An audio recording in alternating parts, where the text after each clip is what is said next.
Fatau lo Samoa Entertainment TV mai Samoa le nei fo ia so fo. A mai so tapo inga tama matina matua. Pela ho mo mai ai tato fasalonga lo le soifua o sene fa. A walo tuai le ofisa o whainga palo te whaamalie le isi folfolanga al whainga malo le fas. I le taimi o le palo te tele lua o lua tasi. Ai ua fola mai ai nei le taitai o le tua ngai le HRPP. Tu le epasa ilele malie le ngau e la tau te le toi fia whaia se. O la toi loa na sasi ai. A o tāpena tu le palo te tele lua o lua tasi. O le la tau sasi e pe on sao noa le taitai. Ile whaatala noanga ma le au whaasalalau. O le lua, pesilia tu fo'i o lato sui sa whaatango na tau wā mai HRPP I tu malo. O le so o ke lea, number one ya mato. E kau mo whaokamia. Mai te tau fo'i na mato, whamaru luai.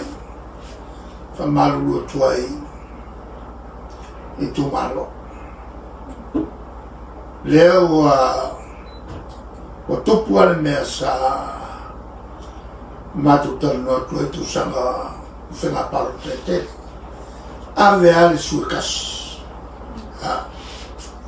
mole tu maro a telefoi mo lua o le sui tamatai ma le sui tamtale o no le avanola leo o ave mo tamatai ole tulala na le sono telea na to fai ama tuole le e ora su persone le o tata palo teren paka mai I sui le chapipi a ko su mo ko persone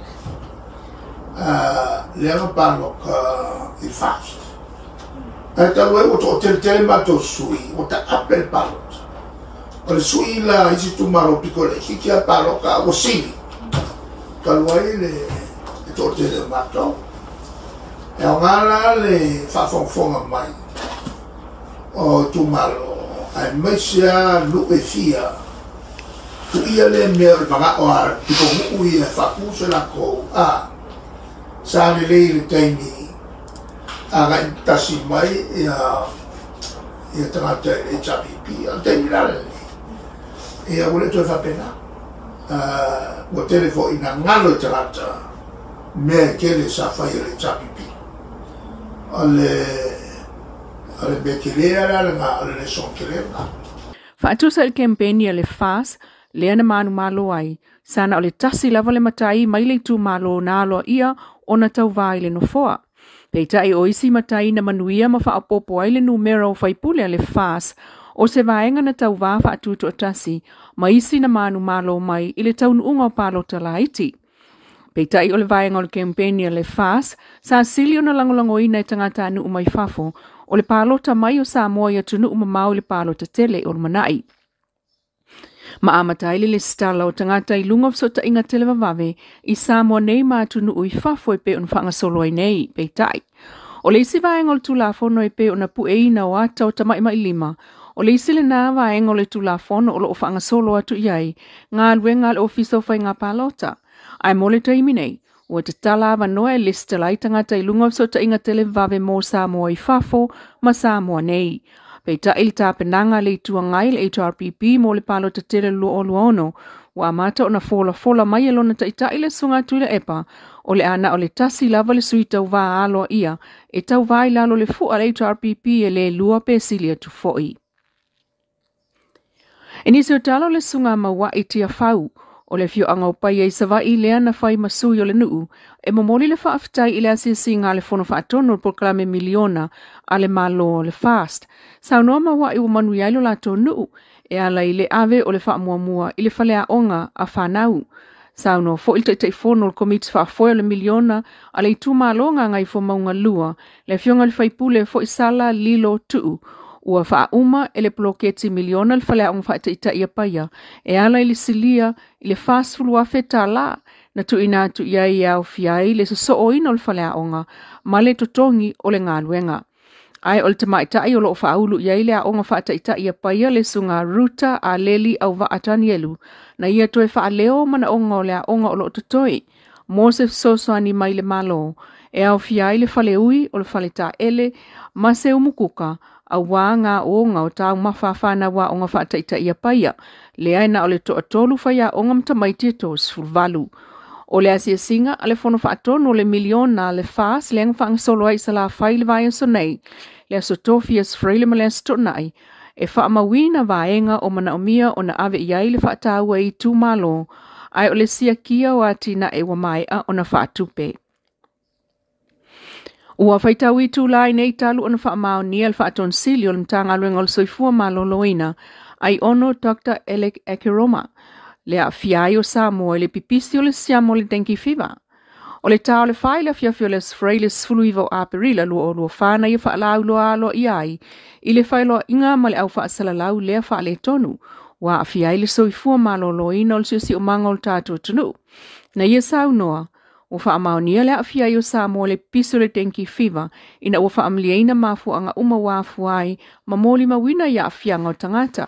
E o ane ilea taimi o le asfraile ana nafi, ua silia le lua se lau tangata ua pisi le siamata lumai novema lu o lua tolu, ilea so sulfa o apelila lu o lua faa. Ai wha maunga mtanga luenga le soifua malo loina, e peo na sao noa le whaaton sili, ua mauti noa ua pipisi le siama o le dengue fever. Wha apena ona o atu ile ka peneta, ma pāsia ma yail wha alawi loa, ma ua yaile manatu e tauna wha aititia no fuangai tu ufuai namu. Tal sangai fono whaavai ma komiti whaavai o tu malo. E fsosani le ngā luenga i vaenga o tu fuai namu e tatau ona whaititia pe whaatama ia. O lua i masina o whai whaalawi lo le nei whaamai ina sala i titi o ane le valu sfultasi tangata wa afia ia aperila ai o le wasilia le lua se lau e pe ona sao no al whaaton sili. Tusa po o leo leo e lea i lava se siliane le tulafono. E pe ona moli mawina il whaamtalanga whaalawa i tele al mtanga luenga o leo leo mawhalpui pui il whai ungol vai sanei. O toe moli ai e leo leo le lato lava leo leo sa tini i moli anga e so o tanga i mea tau whiusua inga ina ua whaaulu le whaasea a le tasi o leo leo tamaita i talavou i le ofisa i le vai sanei. O ta ua il whaamtalanga whaalawa i tele al mtanga luenga o leo leo sa tini o loo tua ia ua whaamalolo le tu maumai o na tiu te au whai i eiso isuenga. I vaenga whaale loto i whale o le mtanga aluenga, ma tua atu o le ofisa, mai le mawhai, o na toe au maia se isi whaamatalanga, o le nei mata upu mō le teiminei a o whaia i aisu suenga. Ua whai uele vai yaso, ise la asanga fau mō le mtanga aluenga o leo leo ma whalpui pui.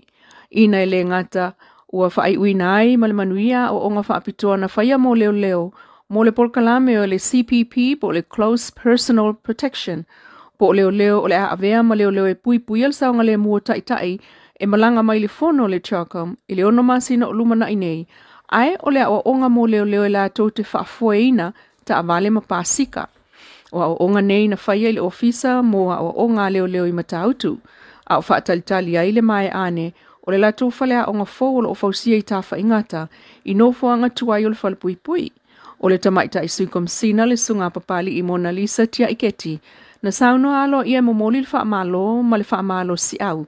I leo leo na fili mo ia to mai whaapitoa. Na ia saunoa o Samoa e iloa lava i lana savali. Tautala ma winga whaalia e pe ona whautua pali i ai o le lato sao i le si itio o nanga whaaleo leo i Samoa e ave ia i le whaataua ma le whaamanatu pe o le tiute tau ave o le pui pui ngole saonga le mu. O lana whautuanga fo i leana ave i le vasenga o leo leo sa ngafa, ma lea o oina o tamai whaapitoa tau le avata avale saonga le mu mal te e wila vili vai. Ma ia whaafta iai le sao le li ofisa ma le vaenga o leo leo Australia Daniel Evans. I lona ono sa i ma lea nganga fsosoani i le whaatautai ngau ia o onga whaapitoa mo leo leo a Samoa. Te tautua le nā lau Samoa Entertainment TV mai Samoa le nei fo iaso e wha moe moe le lofo le tua tātou tui whiro e fo ilaso atai au se wha poponga ai ma whaftai tuai i le Wendy's Design mai funga lei mo le wha la e.